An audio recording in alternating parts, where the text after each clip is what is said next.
கரூர் அதிமுக வேட்பாளர் தங்கவேலை ஆதரித்து முன்னாள் அமைச்சர் எம்.ஆர். விஜயபாஸ்கர் கோதூர் ரோடு பகுதியில் பரப்புரை மேற்கொண்டு வருகிறார். இது தொடர்பான கூடுதல் விவரங்களை எமது செய்தியாளர் பிரபாகரன் வழங்கிட கேட்கலாம். பிரபாகரன், வணக்கம். மேலும் விவரம். வணக்கம் பிரியங்கா. தமிழகத்தில் ஒரே கட்டமாக வருகின்ற 19ஆம் தேதி பாராளுமன்ற தேர்தலை ஒட்டி அரசியல் கட்சிகள் தீவிர பிரச்சாரத்தை மேற்கொண்டு வருகின்றனர். இந்நிலையில் கரூர் அதிமுக வேட்பாளர் தங்கவேலை ஆதரித்து முன்னாள் அமைச்சர் எம்.ஆர். விஜயபாஸ்கர் கரூர் பாராளுமன்ற தொகுதி முழுவதும் தேர்தல் பரப்புரை மேற்கொண்டு வருகிறார். இந்நிலையில் இன்று கரூர் மாநகராட்சிக்குட்பட்ட கோதூர் மற்றும் கோதூர் ரோடு பகுதிகளில் திறந்த வாகனத்தில் இரட்டை சின்னத்திற்கு முன்னாள் அமைச்சர் எம்.ஆர். விஜயபாஸ்கர் வேட்பாளர் தங்கவேலுடன் தீவிர பிரச்சாரத்தை மேற்கொண்டார். இந்நிகழ்ச்சியில் வேட்பாளர் தங்கவேல் மற்றும் முன்னாள் அமைச்சர் எம்.ஆர். விஜயபாஸ்கரை வரவேற்க அப்பகுதி பொதுமக்கள் ஆலாத்தி தட்டுடன் நீண்ட வரிசையில் நின்று வரவேற்பு அளித்தனர்.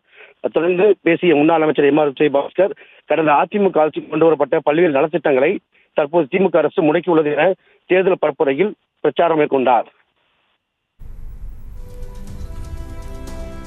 விவரங்களுக்கு நன்றி பிரபாகரன்.